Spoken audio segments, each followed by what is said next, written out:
my name is Nathan Personius. I am the Applications Engineer for Automatic Timing Controls and Diversified Electronics.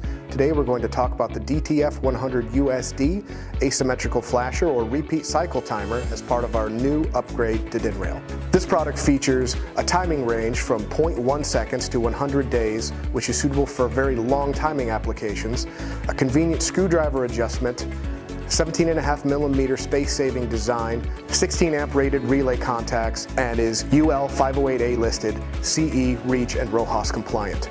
Typical applications for the DTF100USD will be UL panel shops, water wastewater, pharmaceuticals, and safety circuits. For more information on the DTF100USD from Automatic Timing Controls and Diversified Electronics, check it out at galco.com.